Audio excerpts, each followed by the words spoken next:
예, 어제 하루 휴장을 하는 동안 글로벌 증시 큰일이 있었습니다. 바로 출구 전략에 대한 이슈였는데 과연 그 출구 전략, 이를 놓고 올 것이 왔느냐 아니면 그냥 지나가는 바람이냐, 이런 일단 의견이 좀 분분합니다.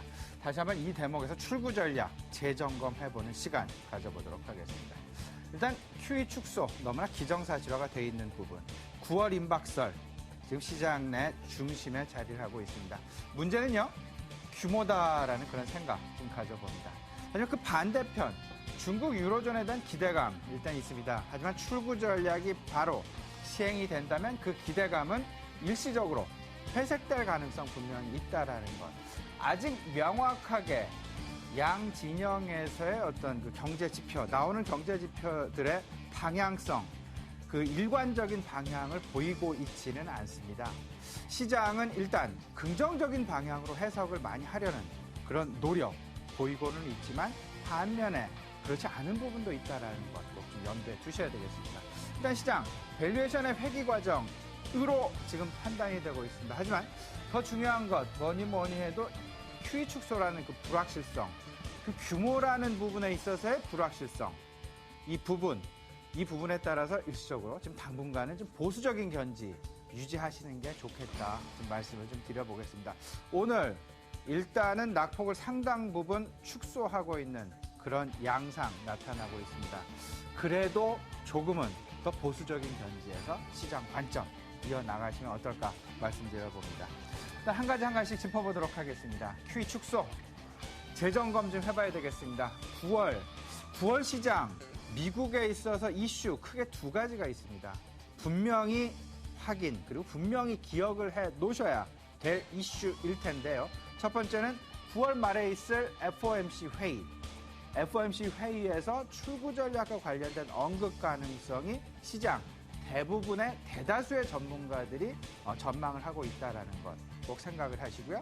두 번째 이슈 있습니다. 미국에서 시퀘스터, 부채 상한선에 대한 정책적인 어떤 의견 조율, 분명히 난항을 겪을 것으로 지금 예상이 되고 있습니다. 부채, 시퀘스터가 지금 진행되고 있는 상황 속에서 10월 1일 새로운 회기년도가 시작되는 미국 정부의 입장에서는 9월 말 이전에 부채 상한선에 대한 조정 분명히 나타나야 될 것으로 이렇게 생각이 되는데, 그 전에 9월 한 달은 다소간 지금 이와 관련된 진통을 겪을 가능성이 있다라는 것, 큰 그림에서의 두 가지 악재가 존재하고 있다라는 것 좀 생각을 해 주셔야 되겠습니다. 다시 좀 QE 축소 쪽 얘기가 좀 돌아와서요. 제가 이제 그 규모라는 말씀드리고 있는데요. 시장 컨센서스는 지금 현재 월 850억 달러 매입에서 월 650억 달러 규모로 축소하는 테이퍼링의 규모를 그렇게 지금 전망을 하고 있습니다. 문제는요, 이 부분에 대한 어떤 시장의 예상치를 훨씬 넘어서느냐 아니면 시장 예상치보다 좀 덜 하느냐에 따라서 시장이 그대로 지금 현재의 방향을 유지하면서 그대로 지금 경제 지표에 관심이 쏠리는 그런 상황들 유지될 가능성이 있는 반면에, 만에 하나 이 부분보다 더 확대가 된다면 일시적으로 시장은 충격을 받을 가능성이 분명히 있다라는 것. 따라서 기대를 걷는 것보다는 일단은 보수적인 관점으로 접근하는 게 조금 더 낫지 않겠나, 그런 생각 좀 가져봅니다.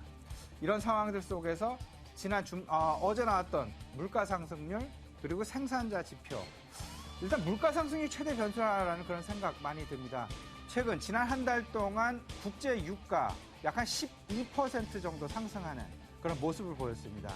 12%의 상승이 결국은 미국 소비자 물가 지수에 영향을, 상승 압력을 주게 되었고요. 이런 부분들, 일단 물가 상승률이 계속 증가를 한다면 양적 완화를 축소할 수밖에 없다라는, 오히려 실업률보다도 지금은 물가 상승 쪽에 관심을 더 가져야 된다라는 것 생각을 해보시면 어떨까 싶습니다.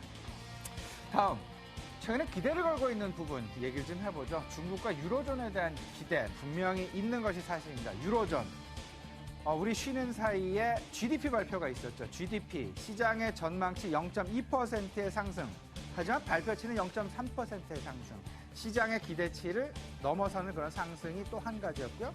또 다른 한 가지는 턴어라운드를 했다라는, 마이너스 성장에서 플러스 성장으로 변화했다라는 부분에 지금 시장 관심이 쏠렸습니다.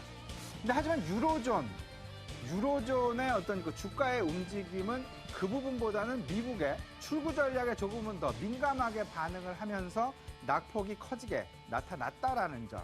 이 부분.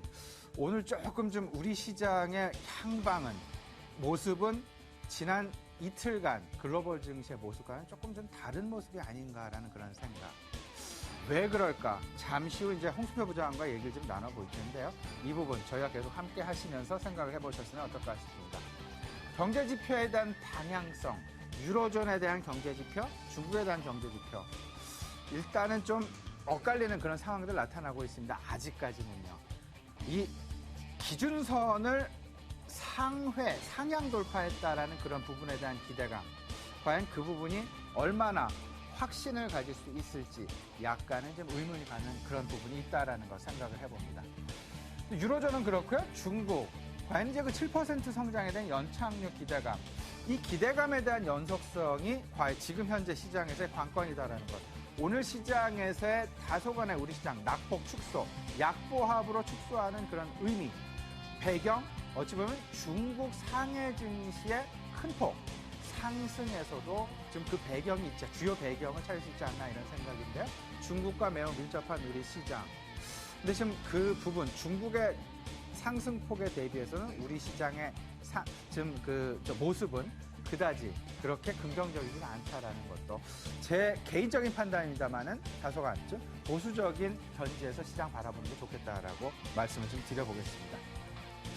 일단 불확실성이 문제입니다. 불확실성, 출구 전략 바로 부분인데요. 제가 드리고 싶은 말씀은 불확실성에 절대 맞서지 말자라는 말씀. 일단은 좀 피하고 보자라는 그런 말씀 좀 드려보겠고요. 문제는 그 불확실성은 너무나 앞으로 다가올 너무나 당연한 불확실성입니다. 그 이후에 어떤 대응 방향을 모색하고 어떤 방향성을 찾고 어떤 전략을 구사하는 그런 부분들을 지금 준비해야 되겠다 말씀드려보겠습니다. 일단 축소 규모 중심으로 차별화 전략을 좀 갖고 가셔야 될 텐데요. 그 축소 규모에 따라서 외국인이 과연 어떤 행보를 보일지, 그리고 그의 가장 큰 힌트를 주는 환율 시장이 어떤 행보를 보일지, 이 부분 계속 주목하시라는 말씀 좀 드려보겠습니다. 지금 현재 유로존에 대한 기대감, 미국 출구 전략에 대한 우대감 팽팽히 맞서고 있죠. 이 부분 과연 시장 전략가들은 어떤 관점에서 바라보는지 GS투자증권 홍순표 부장 모시고 얘기 자세히 이어가 보도록 하겠습니다. 바로 이어집니다.